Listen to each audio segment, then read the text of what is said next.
네, 시사자키에서는 이번 한 주간 임기 반환점을 둔 문재인 정부의 정책 평가해보고 후반기에는 어떻게 해야 할지 각 분야 전문가들로부터 정책 조언 들어보는 시간 준비하고 있습니다. 오늘 두 번째 시간으로 정치 분야를 살펴보겠는데요. 과거 신한국당 그쪽 인사이십니다마는 지난 2012년 대선 당시에는 문재인 후보 지지 연설도 하시고 후보 캠프의 국민통합추진위원장도 맡으셨던 분이죠. 윤여준 전 환경부 장관을 오늘 오래간만에 스튜디오에 초대했습니다. 어서 오십시오. 네, 안녕하세요. 네, 2017년 문재인 대통령이 당선되던 대선 즈음에는 아무런 관련이 없었습니까? 네, 없었습니다. 그럼 2012년이 마지막이었어요? 네. 왜 계속 안 모셨대요? 뭐 때문에 저를 모십니까? 근데 어쨌든 2012년에는 함께 하셨던 건 맞고, 네. 그리고 그때는 떨어지셨고, 아무튼 네, 그 후로는 관계가 없었고. 네. 지난 2년 반 어떻게 보셨어요? 점수를 매기시면 몇 점 주실랍니까? 저는 솔직히 그 낙제점을 드릴 수밖에 없다고 생각을 하는데요. 낙제점이기로 말하면 뭐 50점이냐 40점이냐 하는 차이가 무슨 의미가 있습니까? 낙제다. 정치 분야는 낙제다. 네. 네. 이유는요? 우선 뭐니 해도 그 민주정치 원리를 지키지 않았다는 거죠. 2년 반 동안. 무슨 뜻이냐 하면 원래 민주주의라는 것이 뭐 정치, 경제, 사회 모든 분야의 갈등을 제도 안으로 끌어들여서 그죠? 여기서 이제 그 뭡니까 통합도 하고 의견을 종합하는 거잖아요. 예. 그러는 과정이 이제 민주정치 과정인 건데 이 과정을 충실하게 발휘를 하기보다는 국민이 직접 민주주의를 원한다는 그런 명분 때문에 그런지 몰라도 자꾸 광장의 정치에 의존하려는 그런 경향성을 보인 거, 저는 이것이 굉장히 잘못된 거라고 생각을 하거든요. 이게 왜 그러냐면 이게 반복이 되면 국민들이 그 민주헌정 질서에 대한 신뢰와 기대가 떨어져 가지고 큰 문제가 생길 수 있지 않습니까? 가장 대표적인 게 그러니까 국회에 대한 신뢰. 그런 거죠. 그런데 네. 광장의 정치에 의존하는 경향성을 보였다라고 하셨는데 어디서 그런 걸 발견할 수 있어요? 아니 우선 최근에 조국 사태를 거치면서 뭐 직접 민주주의다, 뭐 광장의 민주주의다라는 표현을 쓰긴 썼습니다만 지난 2년 반에 정권 운영을 하면서 그렇게 광장의 시민들이 모이기를 은근히 기대했던 건 아닌 거 아닌가요? 그 문재인 정부 출범하고 한 두 달 후, 7월 달이죠. 17년 7월 달에 문재인 정부 국정운영 5개년 계획이라는 게 발표됐습니다. 거기 앞에 그 총론 부분을 보면 국민 주권 얘기가 나와요. 나라의 주인은 주권자인 국민이니까 국민의 의사를 물어봐서 한다. 그러니까 대의제도를 부정하는, 명시적으로 부정하는 건 아니나 대의제도에 충실하게 따라가겠다는 생각이 없어 보이는 의지를 계속 표현하는 게 나옵니다. 그래서 이게 뭔가 이 사람들이 직접 민주주의 쪽을 자꾸 염두에 두고 있는 거 아니야 그랬는데 그로부터 한 달 후, 그러니까 문재인 대통령 취임하고 약 석 달 후 8월 달이죠. 그때 무슨 국민 인수인가 하는 무슨 조직이 있었는데요. 거기서 문 대통령이 이제 연설을 하는데 대통령이 직접 그랬어요. 국민은 직접 민주주의를 원한다. 그래서 늘 속에는 그런 생각을 가지고 있었다고 보는데 다만 현실적으로 자신들이 그걸 할 수 있는 상황이 만들어지진 않았어요. 만들고 싶어 했는지까지 모르겠습니다만. 말씀 들어보니까 그러고 나서 공론화위원회 같은 거 원전 신고리를 할 거냐 말 거냐. 그다음에 대학 입시 제도에 대한 공론화위원회 그 과정 이런 것들이 좀 있긴 있었고요. 그다음에 조국 사태 때 이 광장의 어떤 촛불 민심에 대해서 이건 직접 민주주의적 장치다. 그렇게 하고 또 정권 출범하면서부터 우리는 촛불 혁명으로 탄생한 정부다. 그런 연속성은 있긴 있네요. 그러니까 처음서부터 제가 이 문재인 정부 출범한 직후에 어디서 그 박명진 교수하고 대담을 하는 자리에서 그런 얘기를 한 일이 있거든요. 자꾸 이 광장의 정치의 매력을 느끼면 안 된다, 위험하다. 네. 그런 경고를 했고 박 교수님도 아주 옳은 얘기라고 말씀한 일이 있어요. 상대적으로 광장의 정치를 정말 의도했는지까지는 모르겠다고 아까 하셨는데 그 말은 말을 바꿔 말하면 대의 정치, 의회 정치, 국회 야당과의 관계를 조금 등한히 하는 등한히 한 정도가 아니죠. 그럼요. 적대시했다고까지 할 수 있잖아요. 야당을 적대시했다. 네, 제가 보기에는 이분들이 처음 정권에 출범하면서 야당을 국정의 동반자로 인정해서 설득을 해가지고 함께 간다 하는 생각을 안 했다고 저는 보는 거죠. 예. 청산의 대상으로 봤다고 생각을 해요. 예. 예. 그렇기 때문에 뭐 조금 과격하게 말하면 뭐 적대시를 한다고 할 정도로 예. 그렇게 대한 거 아니냐. 청산의 대상이라고 생각했으면 뭐 그야말로 적폐 청산의 대상이라고 봤으면 그럴 수 있는 거 아니겠어요? 청와대와 여당이 그렇게 본 걸까요? 야당이 그렇게 행동한 걸까요? 아니요, 뭐 야당이 그렇게 행동할 면도 있겠으나 그렇다 하더라도 청와대나 여당은 그러면 안 되죠. 아, 야당이 그렇게 극단적 저항과 싸움 걸기로만 나온다 하더라도 처음에는 야당이 그럴 기력도 없었어요. 박근혜 대통령 탄핵 이후에 촛불 시위를 맞아가지고 거의 뭐 그냥 빈사 상태에 빠져 있었던 거 아닙니까? 네. 그런데 그 야당을 어떻게 대하느냐는 결국은 집권층에 달린 문제인데. 네, 근데 처음서부터 포용할 생각을 안 했다고 보는 거죠. 네. 청산의 대상이니까. 그 결과, 즉 민주정치 원리를 좀 무시하고. 그렇죠. 안 지킨 게 된 거죠. 대의 정치 부분을 등한히 하고 야당을 적대시하고 한 결과 어떻게 되는 겁니까? 그러니까 대의제 정치라는 게 국가를 통치하는 시스템이잖아요. 근데 이게 원활하게 안 돌아가니까 원활하게 국정을 운영할 수가 없지요. 네. 지금 얼마나 많은 법안이 묶여 있습니까? 물론 그 누구의 책임이든 간에 사실 국정 최고 책임자에게 그 책임이 돌아가는 거예요. 그래서 결과적으로는 문 대통령과 이 정부가 손해 본 거죠. 뭐 표현이 우습습니다만 손해라는 표현 쓰는 게 좀 그런데. 그러니까 그 부담을 다 대통령이 떠안게 되는 거예요. 그리고 국정대로 운영이 제대로 안 되고 국민 생활은 어려워지고.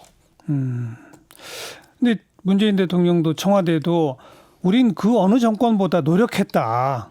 당선되자마자 그 다음날 아침 야당 당사를 다 찾아갔었고 청와대로 각 이 야당의 원내대표들 부르고 또 대표들 모시고 여러 번 했다.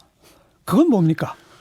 그러니까 이제 뭐 찾아가고 하는 그런 제스처도 물론 의미가 있는 것이긴 하나, 정말로 문 대통령이 야당을 설득하려고 얼마나 진지한 노력을 했느냐, 저는 그거는 별로 신뢰하지 않죠. 그래요. 그냥 하는 척만 했다? 뭐 그렇게까지 제가 표현 안 하겠습니다만 지속적으로 꾸준하게 또 진정성을 가지고 노력하지는 않았다고 보는 거죠. 이렇게 생각해 볼 수 있을 것 같아요. 이 여당과 집권 핵심층 입장에서 정권을 딱 쥐인 그 상태에서 자 국회 구성을 보자. 지금 민주당 단독 과반도 안 되고 지금 자유한국당도 물론 뭐 과반은 안 됩니다만은 그러나 혼자 과반이 안 되기 때문에 혼자 할 수 있는 일도 없고 이번 20대 국회 임기 안에서는 뭐 야당과 손 잡고 해봤자 별 수 있게 할 수 있는 일이 없는 것 같다. 그러니 이 야당을 정말 적폐로 몰고 다음 총선 2020년 4월 총선에서 완전히 이게 괴멸시킬 정도로 그러려면은 국회가 삐그덕거리고 맨날 싸우는 모습을 보이는 것이 옳겠다. 이런 전략적 판단을 그렇다면 그건 민주주의 하겠다는 생각이 없는 거죠. 야당을 괴멸시키고 무슨 민주주의를 합니까? 그렇잖아요. 야당을 그만큼 적대시한다는 뜻인데 그 괴멸의 대상으로 봤다는 거 아닙니까? 그럼 민주주의 생각 없는 거예요, 그거는. 아니 그 총선을 치르고 다음에 국회 구성을 좀 바꿔내고 이른바 의회 권력 교체 그런 차원의 전략이라면 어떻게 보세요? 그럼 그런 전략을 피면 국민이 그 야당만 미워할 것 같습니까? 여당은 높이 평가하나요? 지금 여야라면 한번 보십시오. 무슨 큰 수준의 차이가 납니까? 과거에 지금 여당이 야당이던 시절이 있었습니다. 지금 야당이 여당이던 시절이 있었어요. 그때 한국 정치가 얼마나 바뀌었다고 생각하십니까? 별로 바뀐 일 없어요. 왜 그렇다고 생각하십니까? 정권을 잡으냐 못 잡으냐에 따라 여야로 갈리긴 하나 본질적으로 같은 세력이라 그렇다는 거예요. 제가 보기에는. 네. 네. 하긴 집권 초에 80몇 % 하다가 네. 지금은 그 대통령에 대한 찬반이 거의 팽팽한 걸 보면 비슷해요. 촛불 시위가 진행될 때 예. 여론조사 한 걸 보면 국민의 80%가 그걸 지지했잖아요. 그러니까요. 근데 문 대통령이 얻은 득표수는 41% 정도예요. 그렇죠. 그럼 촛불을 지지했던 국민 중에 절반만 찍었다는 뜻 아니에요. 네, 네. 그럼 저 같으면 취임을 하고 나서 나머지 40%를 다는 못하더라도 어쨌든 지지 기반을 내가 절반밖에 못 얻었으니 지지 기반을 좀 확대하는 노력을 하는 게 보통 예. 방법인데 예. 어떻게 보면 지지 기반을 문 대통령을 확대하려는 노력보다는 자꾸 축소지향적인 일을 했다는 거죠. 네. 왜 그랬다고 보세요? 모르겠어요. 왜 그러는지는 모르겠는데 저는 문 대통령하고 뭐 길게 얘기해 본 일도 없고 뭐 잘 모르게 왜 그랬다는 모르겠습니다. 그러니까 그냥 뭐 좀 추상적인 얘기 하자면 제가 어느 좌석에서 그랬는데요. 민주적 가치가 내면화되어 있지 않아서 그렇다. 아. 저도 여러 차례 그런 지적 내지는 질문을 던진 적이 있거든요. 네. 탄핵 연대를 만들어내지 않았느냐. 그게 결국은 뭐 아무것도 못하다가 선거법 공수처법만이라도 해보자고 패스트트랙에 올릴 때 복원시킨 게 그게 탄핵 연대잖아요. 그렇죠. 그걸 집권 초부터 왜 못했느냐. 집권 초부터 뭐 정말 이 저 특정인을 거론해서 뭐하지만 청취자분들이 이해하기 쉽게 얘기하면 뭐 정의당의 심상정 대표 같은 분 노동부 장관, 뭐 정동영 민평당 대표 같은 분 통일부 장관, 뭐 유승민 전 대표 같은 분 뭐 경제부 장관, 뭐 이런 식으로 좀 이렇게 해서 거의 연정 스타일의 탄핵 연대를 개혁 입법 연대를 왜 못 만들었느냐 이런 질문을 던져본 적이 있거든요. 글쎄요, 저도 뭐 그런 의문을 네. 이제 품어봤지요. 그러니까 뭐 선으로 해석하면 순혈주의자적인 성향이 있어서 그렇다고 해석하는 사람도 있는데 한번 돌아가 보죠. 뭐 지금처럼 자, 저는 이렇게 생각을 했어요. 남북 관계 급진전을 네. 통한 한반도 평화, 예. 그다음에 소득수 성장, 예? 이 두 개의 대표적인 정책입니다. 그렇죠. 이거는 국민 제가 보기에도 80% 이상의 열광적 지지를 받을 수 있는 예. 정책들이에요. 예. 그래서 촛불 혁명이라고 스스로 이렇게 얘기를 했고 자기들 촛불 정권이라고 선언했어요. 근데 촛불 혁명을 일으킨 시민들이 탄핵 이후에 다 일상으로 돌아갔어요. 네, 네. 혁명적 에너지가 사라졌어요. 예. 그런데 이 두 가지를 하려면 혁명적 에너지가 있어야 돼요. 네. 다른 국정을 이렇게 바꿔나가려면 예. 그 에너지를 어디서 얻느냐. 예. 저는 그 두 개의 정책에서 얻을 수 있다고 확신했다고 보는 거예요. 남북과 관계 급진전과 소득주 성장으로 서민의 광범위한 지지를 포함해서 예. 국민 80% 지지를 받을 수 있는 정책이라는 확신이 있었겠죠. 그러면 이거를 밀면 혼자 해도 된다. 성적을 밀면 결국 전폭적인 국민의 지지를 받을 것이고 그 에너지를 가지고 뭔가는 제가 내용은 모르겠으나 뭔가 정치 경제 시스템을 바꿔보겠다는 생각을 그런 정치적 이상을 갖고 들어온 거 아닌가 하는 생각을 그렇죠. 한다는 거죠. 네. 그런데 이게 소득주 성장이 나오자마자 망가졌죠. 정책이. 동력을 많이 잃었어요. 예. 남북 관계마저도 잘 나가다가 결국 나중에 이제 북핵 문제가 등장하면서부터는 북미 관계로 돼버리잖아요. 그러니까 여의치 않아 가지고 지금은 그것도 상당히 동력을 잃었고 그러니까 지금 와서는 이제 그런 에너지를 끌어낼 수 있는 방법이 없으니까 뭘 고칠 수가 없는 거죠. 지금은. 네. 그러나 처음에 등장할 적에는 어떤 자신의 정치적 이상을 알겠습니다. 이런 에너지로 바꿔보겠다. 그러니까 제가 던진 질문인 탄핵 연대 정도의 세력 기반을 가지고 개혁을 하려고 하는 전략이 아니라 훨씬 더 강력한 에너지를 가지고 하려고 했던 거라고 보는 거죠. 정책을 하면 세력 기반은 없어도 민주당 혼자서 문재인 대통령 혼자서라도 이걸 해낼 수 있다라고 봤다는 거군요. 근데 그게 안 먹혔다. 정책이 망가졌으니까. 네. 그리고 아마 말씀하신 남북관계 개선과 소득주 성장 말고 또 하나가 있는 게 아마 적폐청산일 거예요. 뭐 적폐청산도 국민의 지지를 뭐 많이 받았으나 받았으니까요. 다른 그 두 가지하고는 성격이 달라서 네. 그 적폐청산을 뭐 잘못했다는 게 아니라 촛불 정권이면 들어와서 제도를 바꾸는 것부터 시작을 했어야 되는데 예. 그쪽은 좀 소홀히 하고 인적 청산에 매달린 거잖아요. 예. 그러는 과정에서 검찰 힘을 많이 키우고 그리고 지금 와서 검찰 힘을 빼려니까 현실적으로 어렵고 어려워지고. 네. 네. 말씀하신 제도를 바꿔야 되는다. 그거는 결국 법이다. 그렇죠. 법이 변하려면 결국은 국회다. 그렇죠. 근데 다 막혀 있잖아요. 또 지금. 막혔다. 또 네. 막혔다. 예. 그러니까 첫 번째 지적하신 민주정치 원리를 등한시한 그 모든 귀결이 이렇게 됐다. 그 그렇죠. 말이군요. 제 생각은 그렇습니다. 그럼 이제부터라도 좀 바뀔 수 있을까요? 후반부에는 잘할 수 있을까요? 글쎄요. 그런데 대개 임기 반환점을 돌면서는 항상 그죠? 잘 되돌아보고 앞길을 이제 개척하기 위해서 여러 가지 궁리를 하는 법인데 이번에 그저께 왜 그 청와대 수석 보좌관인가 회의에서 문 대통령이 임기 반환점 도는 시점에서 정리한 본인 스스로 얘기한 걸 들어보니까 이건 뭐 그러고 싶은 생각이 전혀 없어 보인다는 느낌 받았어요.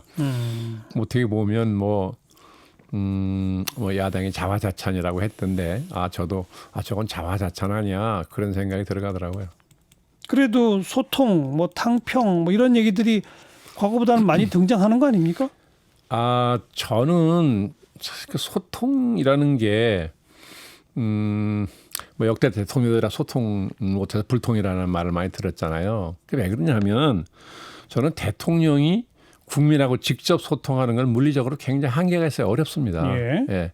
그럼 누가 하느냐? 이게 집권 여당이 하는 거거든요. 집권 여당이 전국적인 조직이 있으니까 그죠? 예. 유권자를 향해서 국민을 향해서 대통령이나 정부의 국정을 설명해서 지지를 획득을 하고 그 과정에서 민심을 들은 것을 모아서 대통령과 정부에 전달하고 그렇죠. 쌍방통행이잖아요. 그렇죠. 이게 소통이거든요. 근데 대통령이 문 대통령 예외가 아닌데 등장하자마자 반드시 집권당을 무력화시켜버려요. 힘을 쫙 빼버린다고요. 예. 왜 그런지 모르겠으나 그러다 보니까 대통령에게 가장 중요하고 가장 커다란 소통 창구를 대통령 스스로 막아버려요. 예. 그리고 소통한다고 하다가 안 되니까 이제 그냥 텔레비에 나와서 국민과의 대화 뭐 이런 거 하면 안 하는 것보다는 낫지만 그것이 무슨 큰 국민과의 소통이라고 생각하는 것 같은데 그건 아닌 거죠. 뭐 기자회견도 잘 안 하고. 아니 트럼프 대통령 같은 사람도 그죠? 정치 오래 한 사람 아니고 부동산 개발업자 아닙니까 솔직히. 예. 그런데 수시로 백악관 안에서 기자들 앞에 서잖아요. 예? 사무실에서 뜰에서. 그래서 어쨌든 자기 말을 해요. 그건 또 미국적 전통이기도 하죠. 그러니까 자기 말을 한다고요. 그게 미국적 전통이라는 법만 어디 있어요? 문 대통령도 취임할 때 얼마나 많은 약속을 했습니까? 수시로 기자들 만나게 했고 국민하고 소통한다 그랬어요. 퇴근길에는 광화문에서 소주 한잔 한다. 뭐 그것까지는 너무 낭만적이라고 뭐 감안한다 하더라도 그 기자들을 만나서 얘기하는 건 기자들이 중요한 게 아니라 국민을 대신에 들어서 전달하는 거잖아요. 그러니까 기자를 만나는 건 굉장히 중요하고 기자들의 질문을 받아보면 국민들이 뭘 알고 싶어하는지 뭘 듣고 싶어하는지 알 수 있는 거거든요. 민심의 촉도를 알 수 있는 거예요. 그래서 굉장히 중요한 건데 거의 그게 잘 안 이루어지고. 그러니까 지금부터라도 바꿔야 돼요. 집권당의 권한을 좀 더 강화시키고 활성화시켜줘야 힘을 줘야죠. 그렇게 하고 대통령도 직접 기자들과 국민들과 자리를 더 많이 만들고 또 특히 야당하고도 더 많이 물론이죠. 할 수 있을까요? 글쎄 뭐 할까 안 할까는 전 자신이 없는데요. 이번에 아까 말씀드린 대로 그 본인의 얘기를 직접 들어보니까 모든 게 다 잘 됐고 성과가 있다고 평가했잖아요. 네, 그러니까 그런 생각이라면 굳이 뭘 바꿀 생각을 하겠습니까? 네. 저는 그걸 보면서도 좀 대통령 상황 인식이 참 조심스럽다. 근데 저도 청와대 근무를 오래 해봤잖아요. 해봐서 되게 아는데 정말 시장 통해서 살던 분도 청와대 들어가면 한 석 달이 지나면 현실로부터 쭉 멀어집니다. 철옹성의 가치죠. 그럼 어떻게 되냐면 사람이 나빠서 그러는 게 아니라 메커니즘이 그래요. 맞아요. 그러니까 대통령은 밑에서 올라오는 보고를 통해서만 현실을 인식하게 된다고요. 근데 그 대통령한테 올라가는 보고라는 게 그렇게 아주 뭐 합리적이거나 객관적이지 않거든요. 그 대통령이 보고서만 보고 보고만 듣고 현실을 인식하기 시작하면 현실로부터 굉장히 멀어집니다. 그것도 네. 빠른 속도로. 네. 그걸 제가 여러 번 봤기 때문에 네, 지금도 그런 짐작을 하는 거죠. 게다가 한 1년 정도 임기가 또 지나는 그 사이가 되면 네. 반드시 해외에 한 4-5번 갔다 오셔야 되고 외교 현장. 네. 사실 대통령이 되기까지는 솔직히 외교는 별로 이렇게 관심이 없기도 하거든요. 우리나라 정치에서 네, 보면. 예. 근데 실제 대통령 자리에 가고 나면 외교가 어마어마하게 중요한 일이 되거든요. 일정에 있어서도 그렇죠. 그렇고. 지금은 뭐 더군다나 정상외교의 시대라는 말이 그러니까요. 있을 정도로. 네. 네. 그렇게 이제 해외를 자주 나가시게 되고 다니게 되고 국제적인 감각과 또 해외 정상과의 이런 데 뭘 골몰하다 보면 어찌 보면 정치적 국민 민심의 감각으로부터는 더 멀어지죠. 아, 글쎄요. 뭐 영향이 없다고 하기는 그렇지만 뭐 그것 때문에 민심부터 멀어진다. 전 그거는 썩 설득이 그래요? 안 됩니다. 그래서 어쨌든 뭐 그렇지만 지금이라도 더 다시 소통을 강화하고 뭐 이걸 해라 이제 그런 주문을 두고 계신데 네. 조금 현실적으로 보면 네. 총선이 임박해 있기 때문에 결국은 총선 결과 의회 권력이 어떻게 다시 재편되는가에 보고서 뭔가 아, 뭐 지금이야 되지 그렇겠죠. 않겠어요? 그리고 그죠? 이제 이 선거가 네. 임박해서는 야당도 이제 공세를 세게 하는 기간이니까 예. 지금은 무슨 대화하기가 적절한 그렇죠. 시간은 아닐 수 있습니다. 예. 근데 아무튼 총선 이후까지 네. 집권 후반부 2년 반 전체를 놓고 보면 방향은 결국 그거다. 소통 강화. 아, 그렇죠. 여야 협치. 민주정치 원리를 충실하게 하는 게 대통령한테 굉장히 유익한 길이고 네. 국민도 편한 길이고 국정도 효율적으로 운영되는 길이라는 거죠. 조국 사태 한 2-3달 끌었잖아요. 2달 남짓 그렇. 네. 그건 왜 그렇게 오래 끌게 됐다고 보세요? 저도 모르겠습니다. 전 도대체 조국 사태에 대해서는 하도 모르겠는 게 많아가지고. 예. 예. 참, 그 2달 남짓해서 뭐 누구는 자유한국당이 뭐 그 덕을 많이 봤다고 하는 사람도 있다면서도요. 예, 예. 네, 어쨌든 그건 정말 뭐 이 국가적인 손실이랄까 이게 엄청난 거죠. 네. 조금 현실적인 질문들. 이제 집권 전반부 지나갔고 후반부 다가오고 총선도 다가오고 네. 그러면 개각, 청와대 개편 그리고 당의 체제 정비 네. 등등 소위 옛날식 표현으로 하면 당, 정, 청 전면 쇄신 네. 뭐 이런 거 할 때 맞죠? 뭐 시기적으로 보면 그죠? 그렇죠. 예. 네. 이낙연 총리가 당으로 와서 총선 지휘하는 게 상식적으로 합리적이라고 보지 않으세요? 어떻게 보세요?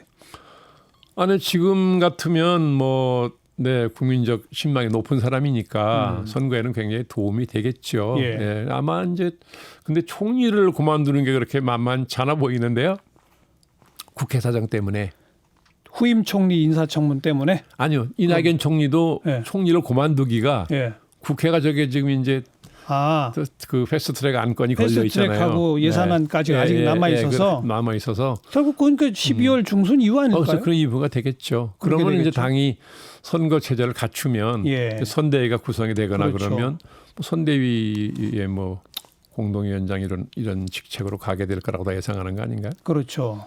그렇게 되면 이제 그 다음 총리와 내각의 진용은 어떤 식이었으면 제일 바람직하다고 보세요? 아 근데 저 생각에는 아예 좀 노골적으로 훈수를 둬 보세요.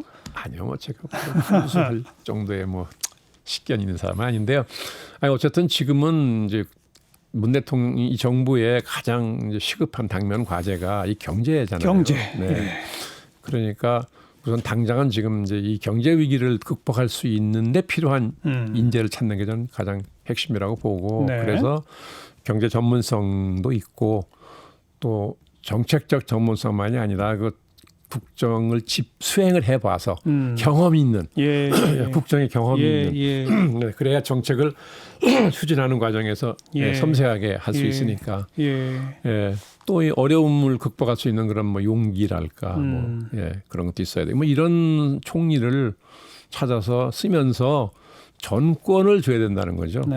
경제 강요를 팀을 짜는 것도 본인에게 전권을 주고 정책도 경제 정책은 본인이 전적으로 책임지고 하도록 하고. 경제 전문가면서 국정 경험도 있고 뭔가 이렇게 추진력과 소신도 추진력도 있고 있어야 되고요. 거기까지 쭉 말씀하시는 거 보니까 누구 염두에 둔 분이 있군요. 아니 뭐 그런 분 찾아보면 한두 분 안 계시겠습니까? 지금 이제 그동안 거론된 걸 보면 경제통이면서 다선 의원이고 경제부총리, 교육부총리 다 지낸 김진표 의원? 뭐 신문에 보니까 뭐 이제 그분 제일 많이 오르내리고 뭐 네. 몇 분 또 계시더라고요. 아무 다 훌륭한 분들이라고 생각하는데 다만 지금 위기 극복이라는 거를 전제로만 얘기하면 네. 말하자면 너무 원만한 분들 아니냐는. 아, 그렇긴 또 그러네요. 그럼 위기 극복까지 해낼 수 있는 그런 말하자면 흔히 말하는 뭐 돌파력, 예. 너무 거창한 표현인지 모르겠습니다만 누구죠? 어떤 위기를 뚫고 나가는 정도의 뭐 역량이랄까 용기가 있어야 되니까 누구죠? 찾아보십시오. 있다 이거죠. 아니 뭐 있겠죠. 뭐 예, 찾아보면. 그리고 그분한테 경제 분야에 대한 거의 조각권까지를 네, 줘라. 정권을 다 맡기라는 거죠. 그러고 나서 책임을 물으면 되는 거잖아요. 내각은 그렇게 하고 네. 당은 이낙연 총리 복귀 공동선대위원장 등등으로 총선 치르고 뭐 그렇게 총선 되겠죠. 후에는 당이 민심을 수렴하는 그런 본연의 기능을 네, 다시 그러니까 하도록 이제 하고 이렇게 대통령만 계속 추종하는 같은 그런 당이 모양새를 아니라 보이면 국민이 그 여당으로 평가를 안 한단 말이죠. 예, 예, 그러니까 예. 힘을 실어줘서 예. 웬만한 거는 여당이 알아서 예, 하도록. 그래야 야당도 여당하고 이제 뭘 국정을 의논하려고 그러죠. 대통령이 여당이 힘을 빼버리니까 그렇죠. 야당이 대통령하고 상대를 하려고 그런다고요. 그럼 이게 대통령한테 정책 부담이 오는 거거든요. 그러면 특히 내각에서는 총리 중심 경제팀에 힘을 왕창 실어줘야 되고 당 힘 실어주면 자동으로 청와대는 힘을 빼야 되는군요.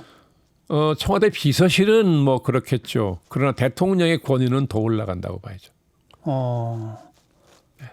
대통령이 뭐 때문에 모든 걸 다 챙깁니까? 네. 탁탁 맡기면 그랬더니 그 위에서 큰 것만 정말 중요한 것만 또 총리나 이런 사람들이 뭐 독단적으로 뭘 하겠습니까? 다 대통령한테 의논해서 결정하겠죠. 예. 그러면 대통령은 사실 훨씬 더 많은 시간을 내서 정말 중요한 국사에 전념할 수 있고 예. 대통령의 권위는 사실 더 올라가는 거거든요. 예. 근데 대통령들이 이걸 자꾸 어떻게 받아들이냐면 자기 힘이 약해질 거라고 겁을 내는 것 같아요. 네. 그렇지 않거든요. 네. 대통령의 권력은 나눠질수록 커진다는 말이 있잖아요.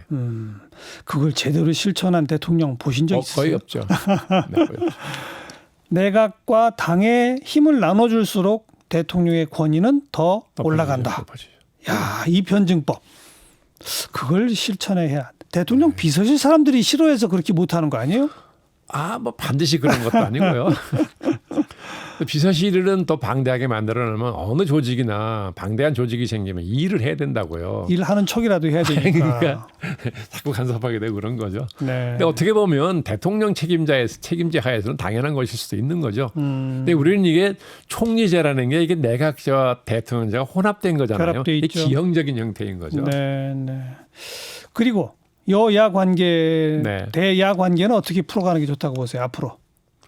그러니까 이것도 여당이 물론 이제 총선 이후가 됩니다만. 네. 거기도 여당이 중심에 서서 여당이 대통령이 아니라. 그럼요. 여당 대표가 하고는 중심에 서서 야당하고 계속 이제 협상할까 하고 국회라는 게 말로 싸우는 데 아닙니까? 그러니까 민주정치의 본연으로 돌아가라는 얘기군요. 그러면 그게 한마디로. 아니 왜 교수님 아시다시피 우리보다 훨씬 민주주의 역사가 긴 나라의 학자들이 민주주의는 과정이다 그러잖아요. 네. 예. 그게 왜냐하면 민주주의라는 게 결국 국민이라는 집단 의사를 결정하는 과정이 민주정치 과정이잖아요. 예. 왜냐하면 그 의사에 따라 해야 되니 국정을 펴야 되니까. 예. 그럼 그 과정을 충실하게 밟으면 이게 협치가 자동적으로 이루어지는 것이고 네. 국민 통합이 달성되는 거잖아요. 네. 근데 그 원리를 안 지키면서 자꾸 협치를 얘기하고 통합을 얘기하는 것은 전 정직하지 못한 태도라 이렇게 얘기하는 거죠.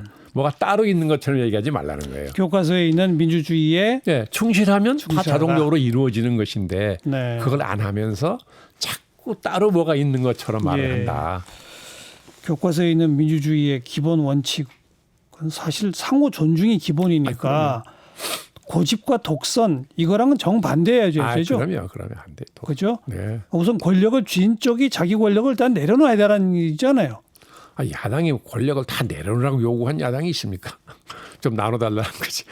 그러니까 집권을 하면 예. 자기 권력 일정 부분을 나눠줘라. 그래야 돼요. 야당에게. 예. 에, 그런다고 대통령 권력이 약해지는 게 아니라 더 세진다니까요. 근데 뭐 처음에 윤여준 전 장관께서 그 광장의 정치 얘기하신 그것 네. 때문인지 모르겠지만 지금 이 방송을 들으시는 많은 청취자분들 가운데 네. 지금 약간 분통을 터뜨리면서 아 왜요? 아니 저 야당이 무슨 야당 당도 아닌데 뭐 분노하시는 당도 아니라도 분들 당도 아니라도 거기 소속한 국회의원 100몇 명인가요? 다 국민의 대표입니다. 제도적으로 국민의 대표의 정통성이 있어요. 예, 그걸 예. 어떻게 부정할 건데요? 예. 네? 그걸 부정하면 민주주의 못하는 거죠. 예. 그걸 인정하라는 거예요. 아무리 우습게 보여도. 그러니까 교과서적으로 맞는 말씀인데 네. 잘 인정을 못 하시는 분들이 많다. 예, 그러니까 예. 가능한 한 그걸 참고 음. 인내 없이 민주주의 못하죠. 좋습니다. 당장 패스트트랙 그 법안들은 잘 될까요? 잘 모르겠습니다. 글쎄요. 그 누구도 자신 있게 얘기 못하는 것 같던데요. 그죠? 네. 저도 잘 모르겠어요. 그건 정말. 또 뭐 야당이 뭐 대대적인 필리버스터를 하겠다고 지금 그런다는 거죠. 네. 의원직 총사퇴까지 뭐 지금. 뭐 그거 얘기하더만요. 네. 과연 모르겠습니다. 뭐 임기가 얼마 안 남았으니까 결행할 수 있을지 모르겠으나 자유한국당이 의원직 총사퇴한다는 건 어쩐지 신뢰가 안 가긴 하는데요. 근데 그보다 전에 자유한국당 뺀 나머지 당끼리라도 의견 조율을 100% 해낼 수 있느냐도 사실 지금으로서는 낙관하기 어려워요. 네, 그렇죠. 뭐 이제 공수처도 걸려 있고, 우선 선거법, 네, 선거법, 지역구 대폭 줄이는 문제 이런 네. 등등 말이죠. 뭐 패스트트랙하고 뭐 100명이 넘는 국회의원이 고소 고발돼 있고 이런 소위 난리에 난리를 쳤는데 결국 아무것도 안 될 아무것도 수도 안 됐죠. 아니야 마지막까지도 아무것도 안 될 수도 있을 것 같아서 그럴 수도 있겠죠. 최악의 네. 경우에는. 예. 그러니까 선진화법이라는 게 그런 사태를 막자고 만든 법인데, 예. 예? 그것도 지금 자유한국당이 여당일 때 만든 거 아닙니까? 그렇죠. 예. 근데 지금 와서 이게 잘못했다고 또 고치자 그러니까 어떻게 보면 자기 모순이기도 하고. 네. 그러니까 제도라는 거는 어떤 제도도 완벽한 제도라는 건 없지요. 알겠습니다. 예. 알겠습니다. 그러니까 운영하는 사람에 네, 달린 거죠. 네. 아무튼 당면한 그 패스트트랙 법안에 대해서는 뭐 정말 누구도 말 못하겠다. 조금 더 한 템포를 줘서 총선은 지금의 구도라면 네. 어느 쪽이 더 이길 가능성이 높다고 보십니까? 아, 이건 민주당이죠. 여당이죠. 예. 그 이유는 지금 계속 여당을 비판해 오셨는데 잘못했다고. 예. 그럼에도 불구하고 이게 이긴 상대적으로 국민은 생각하더라고요. 예. 그러니까 나가서 이렇게 만나서 얘기를 들어보면 예, 아이 뭐 민주당 신랄하게 비판을 해요. 그러나서 그러면 자유한국당 얘기를 꺼내면 아 그건 더 싫다는 거예요. 더 나쁘다든가 뭐 이런 그렇죠. 식의 얘기를 하더라고요. 그렇죠. 예, 그래서 그 혐오감을 씻기가 정말 쉽지 않아 보여요. 자유한국당이. 네. 네. 어쨌든 그 긴 그 혐오감을 그렇게까지 심어주는 데는 어떤 과정이 있었잖아요. 그렇죠. 예. 역사성이 있는 예, 거니까. 이거를 바꾸려면 더 긴 시간과 노력이 있어야 되지 않을까 싶어요. 뭐 큰 어떤 돌발 변수가 있지 않는 한 지금으로서는 많이 못했어도 민주당이 총선에 이길 가능성이 크다라고 보신 거 아닙니까? 네, 더군다나 네. 문 대통령 지지도가 네. 지금 40%에 넘죠. 있잖아요. 예. 좀 넘잖아요. 내려갔다 올라갔다 하지만 예, 그게 상당히 중요한 요인으로 예. 작용할 거거든요. 왜냐하면 예. 문 대통령 지지한 사람이 민주당 찍을 테니까. 당연하죠. 예. 네. 네. 근데 지금 자유한국당이나 황교안 대표 지지도를 보면 굉장히 현저하게 차이가 많이 많이 차이 나잖아요. 있죠. 알겠습니다. 네. 그런 후에 집권 후반부의 과제로 권력 분산형 개헌을 해내라라고 어디선가 주장하셨던데 해낼 예. 수 있을까요? 개헌이라는 게 들어서는 대통령은 안 해요. 근데 하겠다고 그 약속하는데. 개헌안까지 내기도 했어요. 네, 문재인 그런데 안 대통령. 해요. 다른 여러 가지 이유가 있으니까 안 한다고 하는데. 제수처지 의지는 없었다. 네, 그러니까 나가는 대통령이 해주고 나가면 저는 솔직히 문 대통령이 네. 뭐 지금 여러 가지 비판을 많이 받고 뭐 저 심지어 낙기점이라는 얘기까지 했잖아요. 그렇지만 문 대통령이 개헌을 하고 퇴임한다 그러면 네. 저는 뭐 이 설사 과오가 있더라도 예, 예. 상당 부분이 저는 상쇄되고 예. 나중에 굉장히 중요한 그 업적으로 남을 거라고 봐요. 예. 저도 지난 그 대통령이 개헌안 내고 뭐 등등 할 때 우리 방송에서도 네. 이제야말로 좀 뭔가 결론을 내야 되지 않느냐 개헌에 네. 대해서. 예, 근데 이번 20대 국회가 영 수용이 안 됐거든요. 네. 그럼 새로 구성될 21대 국회라도 다시 한번 개헌의 불씨를 한번 지펴봅시다. 네. 이런 얘기를 좀 한 적이 있거든요. 방송에서도. 네. 예, 그래야 됩니다. 전 대통령이 나서고 음. 국민들도 이미 개헌의 필요성은 다 인정하고 있는 거잖아요. 그리고 네. 심지어 시민사회에서는 지난 여러 해 동안 굉장히 많은 개헌에 관한 논의가 있었어요. 사실 많은 의견이 이렇게 모여 있거든요. 네. 예, 그러니까 대통령이 한번 개헌을 논의를 시작하자 하면 굉장히 빠른 시일 안에 그리고 만약에 전망하신 대로 지금의 여당이 국민의 지지를 받아서 뭐 상대적 지지를 받아서 네, 총선에서 승리를 한다면 그 승리한 당이 또 나서서 권력 분산형 네. 개헌을 외치면 네. 그럼 더 박수 받겠죠. 설득력이 있죠. 더 그럼요. 박수 받겠죠. 예, 그럼요. 기대해 봅시다. 배신하지 않는 기대는 없다는데 하여간 그래도 근데 해봐야지. 어디든가에 희망은 자꾸 걸고 살아야죠. 그럼요. 맞습니다. 다음 총선 끝나고 다음 국회 그리고 대통령 집권 후반부에 스스로 권력 분산의 모습도 보여라. 그리고 권력 분산형 개헌까지 마무리를 지어라.